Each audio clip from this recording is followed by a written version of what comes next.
오늘 저는 축복의 가정 세우기 그런 제목으로 하나님의 말씀을 전가하겠습니다. 저는 지난 주간에 레오 바스카글레아라고 하는 캘리포니아 대학에서 교육학 교수를 했던 이분의 책을 접하게 되었습니다. 아버지라는 이름의 큰 나무라는 책입니다. 아버지라는 이름의 큰 나무. 살며 사랑하며 배우며 아마 여러분도 많이 읽었으리라고 생각하는데 이 살며 사랑하며 배우며의 저자이기도 하죠. 레오 바스카글레아는 자신이 경험한 아버지, 실제 아버지, 그 아버지에 관한 글들을 쓰고 있습니다. 그 내용에 보면 이런 내용이 있습니다. 세상에서 가장 평범했고 누구보다도 가난했지만 자신의 삶에 책임질 줄 알았던 나의 아버지. 언제나 말없이 자리를 지키는 고목나무처럼 세상의 비바람을 막아주고 지칠 때면 쉼터가 되어준 아버지의 삶을 떠올린다. 아버지는 내게 아무것도 가르쳐주지를 않았다. 다만 말씀하신 그대로 그렇게 살았고 그렇게 살아가는 것을 보게 하셨다. 아버지라는 이름의 큰 나무는 내 일생을 지배하는 큰 나무였고 아버지의 힘이 무엇인지를 체험토록 했다 그랬습니다. 여러분, 아버지라는 이름의 큰 나무, 아버지만 큰 나무이겠습니까? 어머니. 어머니 생각을 하면 어떨까요? 자녀에게 어머님의 이미지, 그것은 무엇일까? 참 가장 아름다운 교과서일 것입니다. 어머님의 가르침이나 훈계도 중요하지만 어머님의 삶이 보여주는 이미지, 평생 자녀의 마음에 새겨져서 지속적인 영향력을 끼치는 어머니, 어머니라는 안경을 쓰고 인생을 살아갑니다. 자신을 보죠. 세상을 봅니다. 어머니라는 안경을 통해서 결국은 하나님의 사랑을 만나게 되는 것이죠. 그래서 우리가 어머니라고 부르기만 해도 가슴이 뭉클해지고 눈물이 납니다. 그리고 불효를 저지른 것이 생각이 나서 부끄럽죠. 죄송합니다. 자, 어머니, 아버님은 몸으로 사랑을 전하고 삶으로 가르쳐야 할 사명을 하나님으로부터 받았습니다. 이 부모는 가장 가치 있는 믿음의 유산을 자녀들에게 남겨줘야 합니다. 가장 가치 있고 가장 아름다운 믿음의 유산을 남기는 그런 저와 여러분, 우리 모두의 가정 되기를 주의 이름으로 축원합니다. 새 속의 파도 속에서도 결코 뺏길 수 없는 그 아름다운 귀중한 유산, 이 가정이라고 하는 이런 틀에서 그런 유산들을 남겨야 되겠죠. 자, 오늘 우리는 모두 실체 없는 불확실한 것들로 인해서 걱정하고 근심하고 두려워하며 인생을 삽니다. 근데 정말 가장 두려워해야 될 게 뭘까? 가장 우리가 염려하고 근심해야 될 것이 무엇일까? 100세 시대의 건강일까? 또 생계를 해결해줄 직업일까? 누구도 책임져 주지 않는 노후의 대책일까? 이런 것보다 훨씬 더 중요한 것은 부모도 대신 사라질 수 없는 우리 자녀들의 미래일 것입니다. 자녀의 미래. 한 기자가 D.L. 무디에게 묻기를 이런 질문을 했습니다. 무디 선생님, 어떤 사람이 당신을 가장 괴롭게 만들고 당신을 가장 걱정스럽게 만들었습니까? D.L. 무디에게 물어볼 때 무디는 즉각적으로 이렇게 대답을 했습니다.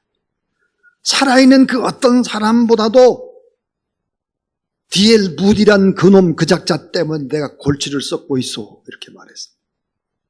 자기 자신이 가장 골칫거리라는 거예요. 잭 파이어라는 학자는 유명한 말을 남겼죠.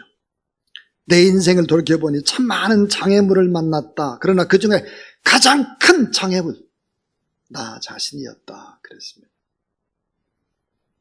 시저드 존스라고 하는 교육학자가 또 이런 얘기를 하죠.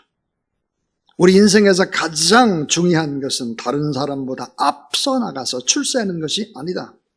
나 자신을 극복하고 나 자신을 뛰어넘어야 하는 것이다. 그렇습니다.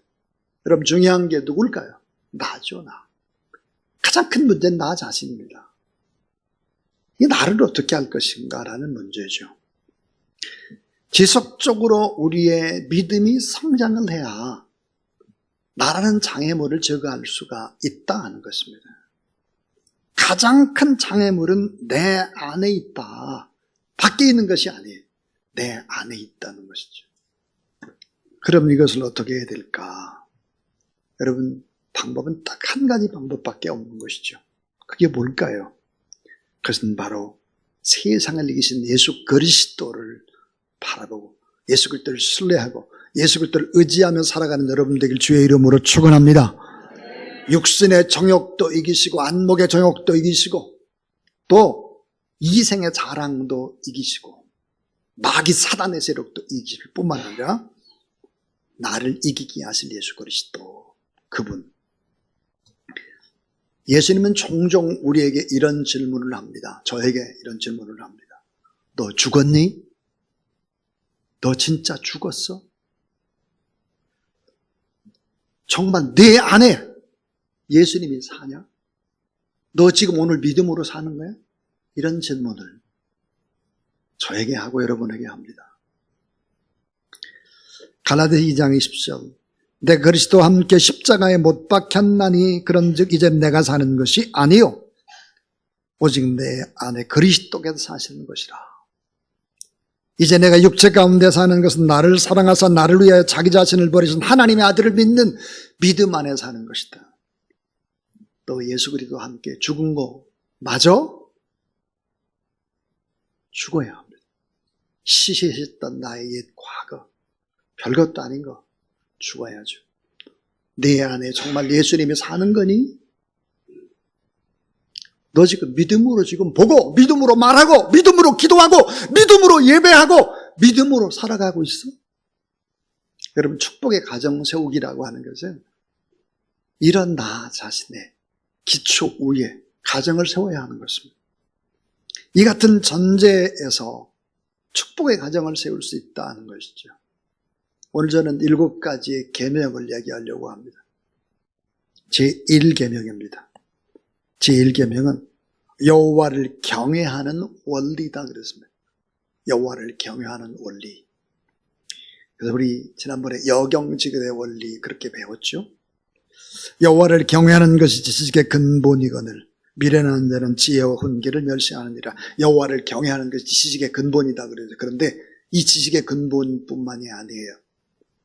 잠언 9장 10절에 보니까 여호와를 경외하는 것이 지혜의 근본이다 그래요. 지식의 근본도 되고 지혜의 근본도 된다. 이 거룩한 자를 아는 것이 명철이다 이게. 명철. 여호와를 경외하는 부모의 말씀, 교육, 가르침, 이것도 참 중요하지만 이것보다 훨씬 더 중요한 것이 뭘까요? 침묵 속에서도 그 눈길과 몸짓 속에서도 그리고 무언의 표정들과 존재 자체가 소리 없는 힘이 되는 것입니다. 엄마 아빠가 하나님을 어떻게 경외하나? 이 삶은 자녀의 삶의 구석구석에 영향을 미치는 것이죠. 아브라함이 이삭을 번제물로 바치는 사건은 여러분 잘 아는 대로 이삭이 10대 후반입니다. 그러니까 아브라함은 118세 내지는 119세가 됐겠죠. 다 할아버지입니다.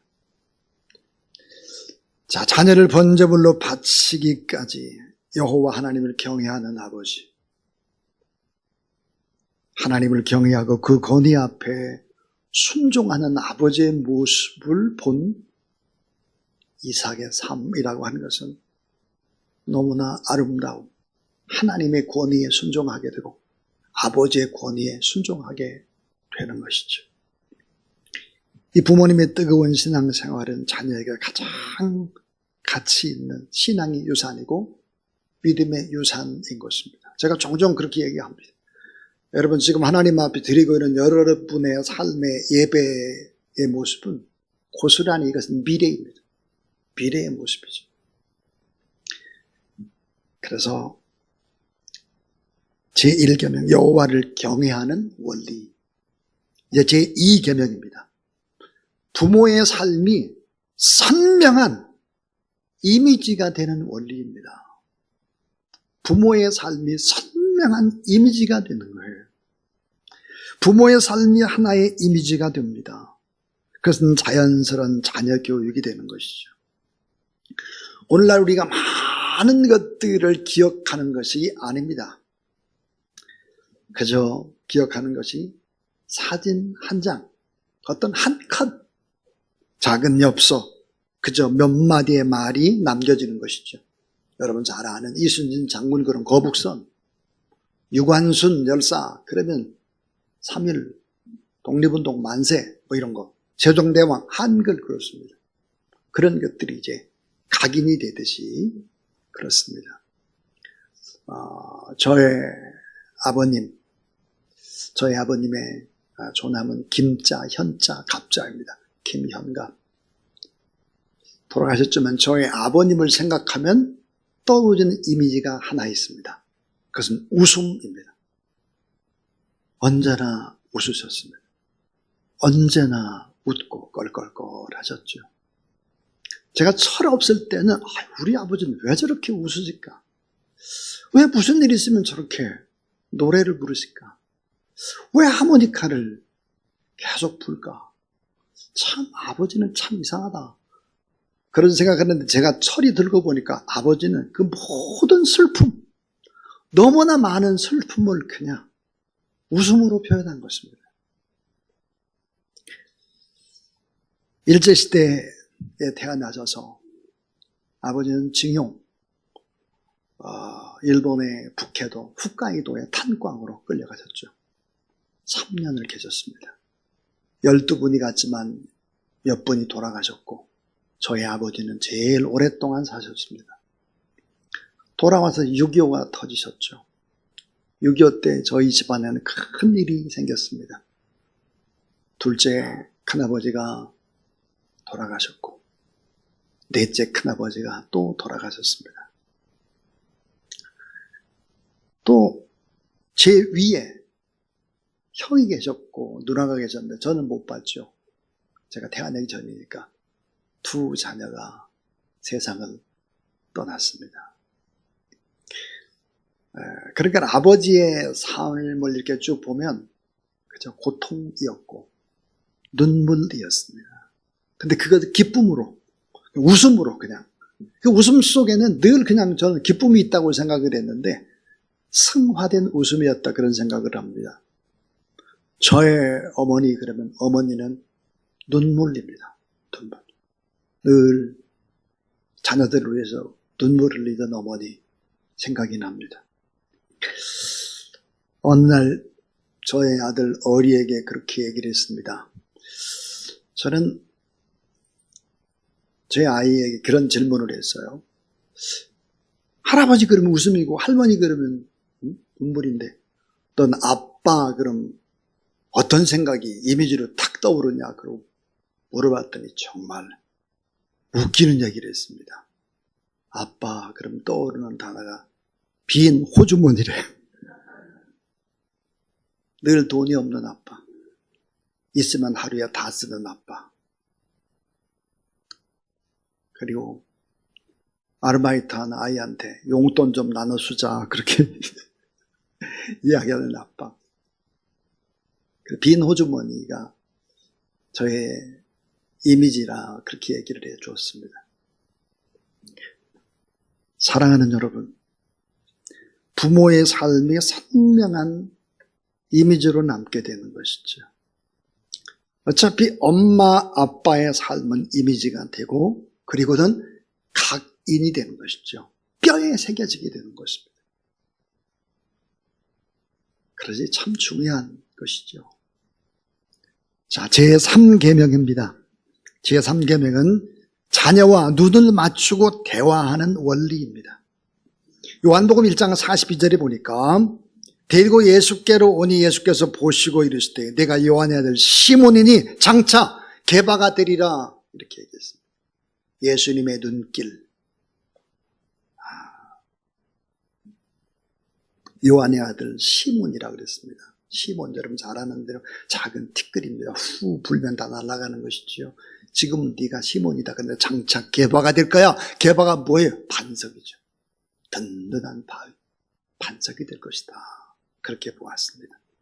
예수님의 눈길로 자녀를 대하고 그리고 그 대화는 늘 아이들과 눈높이를 맞춰야 되는 것이죠. 여러분 생각해 보세요. 하나님은 높고 높은 하늘 보좌에 계셨는데 우리와 눈길을 맞추고 우리와 하나 되기 위해서 어떻게 하셨을까?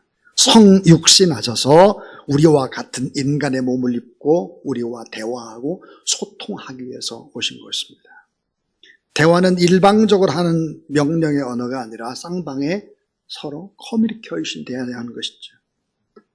자, 2023년도에 저희 교회에서는 가정 예배를 하자 그랬습니다. 그래서 수요일마다 이제 가정 예배를 쭉 말씀을 증거한 것이 사도신경이었습니다. 사도신경, 그 다음에 십계명, 그다음 주기도문이 이제 지난주에 끝이 났습니다. 이 가족과의 약속, 가족이 꼭 지켜야 되는 가훈이라든지 가족끼리의 자발적인 계율이라든지 이런 것들을 정할 때 자녀들도 함께 참여를 시켜서 함께 자녀들의 마음을 읽고 표현하고 그래서 가정의 어떤 가훈이라든지 이런 것들을 만들어 놓는 것입니다. 신명기 6장 오늘 우리가 읽은 이 본문의 말씀 이어서 4절부터 9절을 보니까 쉐마죠. 들으라 이스라엘. 이건 하나님의 사랑, 인간의 사랑. 이것을 어때요? 강령으로 가정에서 꼭 지켜야 될 것을 말씀하고 있는 것입니다. 자, 이제는 제4계명입니다. 아주 중요한 이 제4계명이 뭘까? 그것은 자녀의 모습 속에서 준수함을 보는 원리입니다. 준수함. 출애굽기 2장 2절에 보니까 그 여자가 누굴까? 모세의 어머니 요게벳이죠. 요게벳이 임신하여 아들을 낳으니 그가 잘생긴 것을 보고 그랬습니다. 예전에 성경 준수한 것을 보고 석 달 동안 숨겼다 그랬습니다. 자, 자식에게서 엄마 아빠가 뭘 봐야 되느냐? 준수함을 보라는 거예요. 준수함. 자녀의 장점을 먼저 보고 자녀의 모습 속에서 하나님의 형상대로 지음받은 존귀한 모습, 그 가치를 먼저 볼 수 있어야 된다는 것이죠. 자, 그래서 여러분 거기에다가 좋은 이야기들을 해주는 거예요. 아이들에게 칭찬의 말을 계속하라. 가치 있는 존재라는 인정의 말을 계속해라. 특별히 긍정적인 말을 자주자주 해줘야 된다. 이 칭찬은 직접적으로 하고 잘못이 지적할 때는 가능한 우회적으로 잘못을 지적해서 깨닫게 하라 하는 것입니다. 이게 무슨 원리일까? 점화의 원리라고 그래요. 불이 점점점 잘 타도록 하는 원리. 칭찬하고 가치 있게 보아주고 격려하고 그렇게 하라 하는 것이죠. 그런데 아이들이 이제 실수하고 잘못하잖아요. 잘못하는 게 틀림없이 있잖아요. 공부도 영어, 수학 어떤 거 못하는 게 있잖아요. 그 잘 못하는 거에 대해서 엄마 아빠가 어떻게 해야 될 것인가 하는 거예요. 잘 못했다 그러면 이런 말을 해야 합니다. 그것까지 잘하면 어떻게 하려고 그래? 너 그것까지 잘하면 안 돼.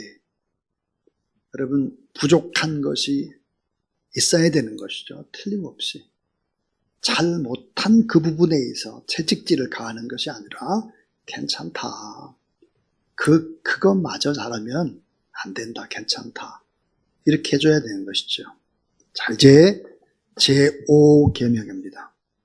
여러분 따라하세요. 자녀의 모습 속에서 은사와 비전을 보는 원리. 자, 은사와 비전을 보라. 은사, 잘하는 것을 보는 것이죠. 하나님의 그 꿈을 보게 하는 것입니다. 하나님은 어떤 분일까? 공평하신 분이시죠. 그래서 자녀에게 어느 한 부분이 부족하다고 할지라도 우리가 실망할 필요가 전혀 없다. 완벽한 사람은 단 한 사람도 없는 거죠. 예를 들어서 약점이 있고 가시가 있고 문제가 있고 단점이 있는 것이죠. 이런 약점, 가시, 문제, 단점 때문에 오히려 하나님을 의지할 수 있다면 이건 정말 엄청난 축복이 되는 것입니다. 어느 날 사도 바울이 하나님 앞에 이렇게 기도를 하죠. 하나님, 제 몸에 가시가 있습니다. 이 가시 좀 빼주세요. 그때 응답이 무엇이었을까? 안 돼. 안 돼. 넌 그 가시가 내게는 오히려 축복이고 가시가 은혜야, 은혜. 내 은혜가 내게 족하도다 그랬습니다. 넌 그 가시 때문에 교만하지 않고 가시 때문에 오히려 더 하나님이 주신 사명에 순종하고 기도할 수 있고, 그러니까 가시가 필요하다는 것이죠. 여러분, 성경은 똑똑한 사람들의 얘기가 아니에요. 가시를 가지고 부족했지만 그 속에 하나님이 주신 은사가 있다. 하나님이 주신 꿈이 있다. 이것을 하나님 앞에 볼 수 있다면 그 작은 약점 때문에 더 잘 되는 이야기, 이 성경의 이야기입니다. 그러니까 자녀의 재능을 보고 칭찬하고 능력을 믿어주고 자신감을 심어주고 마음을 읽어주고 격려하라 하는 것이죠. 자, 이제 제6계명입니다. 제6계명이 뭘까? 가장 중요한 것부터 목표와 계획을 세우는 원리입니다. 다 못하잖아요. 중요한 것부터 해야 되니까 가장 중요한 것부터 목표를 세우는 걸, 그리고 계획하는 원리입니다. 교육이 인간 행동에 바람직한 변화라면 필요한 것이 뭘까? 꼭 필요한 중요한 부분들을 의도적으로 계획하는 목표도 중요하다. 이런 단계적인 목표 설정과 환경의 제공도 대단히 중요하다 하는 것입니다. 그런데 여러분, 이런 목표를 세우고 나갈 때 목표에 도달을 못해요. 예, 여러분, 목표에 다 완벽하게 도달을 못하는 자체가 축복이 될 수 있습니다. 왜 그럴까요? 좌절의 경험은요, 이게 엄청난 축복이 되는 것입니다. 인간에게 있어서 인지 능력이라는 것이 있고 비인지 능력이 있습니다. 인지 능력, 우리가 잘 아는 대로 IQ라든지 어떤 숫자나 점수라든지 통계라든지 이런 부분들로 다 표시할 수 있는, 눈으로 보이는 것이 바로 인지 능력입니다. 그런데 비인지 능력은 어때요? 눈으로 안 보여요. 근데 이게 중요한 거예요, 정말로. 이 비인지 능력이라는 것이 무엇일까?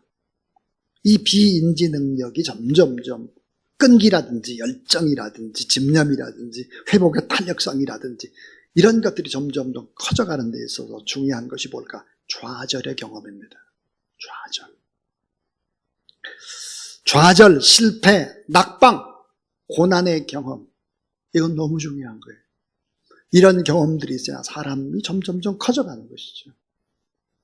그러니까 단계적으로 나갈 때 이 단계가 도달이 안 된다고 할지라도 낙심할 이유가 전혀 없고, 오히려 비인지 능력, 이거를 갖게 하는구나. 세상 지식이 감히 가질 수 없는, AI, 인공지능이 따라올 수 없는 이런 부분들이 필요한 것이죠. 따라하세요. 좌절 속에서 희망을 찾게 하라. 그렇습니다. 좌절 속에서 희망을 찾게 하는 거예요. 그 마지막 제7계명이 뭘까? 그것은 아주 중요한 것입니다. 그건 뭘까? 기도의 원리인데요. 가장 강력한 영향력은 뭘까? 역전이 가능하고 회복이 가능하고 합력해서 선이 되는 가능한 힘이 뭘까? 그건 엄마 아빠의 기도예요. 기도. 가정교육에 있어서 가장 중요하고 가장 강력한 영향력을 끼칠 수 있는 것은 자녀를 위한 기도다. 자녀들을 위해서 기도하는 부모가 되고, 기도는 모든 부분들을 초월할 수 있는 능력이 기도 속에 있다는 것이죠. 자, 이스라엘 민족을 이끈 초대 국부와 같은 사무엘. 이 사무엘 뒤에는 누가 있었나? 여러분 잘 알잖아요. 한나가 있었죠. 한나라는 어머니의 간절한 기도. 사무엘을 키우는 것은 어머니의 기도였습니다. 가장 형편이 나쁘다, 환경이 나쁘다 이런 것 때문에 좌절하거나 그렇게 할 이유가 없고 하나님 앞에 기도로 승부수를 띄우는 그런 여러분 되기를 주의 이름으로 축원합니다. 뛰어넘을 수 있습니다. 우리에게는 기도의 능력이 있기 때문이죠. 자, 저는 이제 은혜의 가문, 축복의 가정을 세우는 7가지 계명을 쭉 설명을 했습니다. 한번 좀 간단하게 한번 볼까요? 자, 보시면 하나님을 경외해라. 삶으로 각인하라. 눈을 맞추고 대화하라. 가능성을 점화하라. 불붙이라. 은사와 비전을 발견하라. 교육을 계획하라. 단계적으로. 그리고 항상 하나님 앞에 기도하라. 그렇기 때문에 어떻게 될까?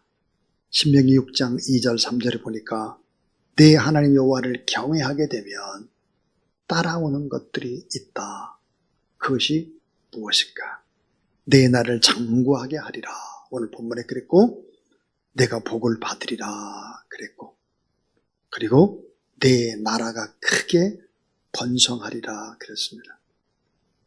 여러분 자녀를 잘 키워내고 가정을 올바르게 하는 것은 나라와 민족과 열방을 세우는 일입니다. 이 일에 쓰임받는 귀한 여러분 되기를 주의 이름으로 축원합니다.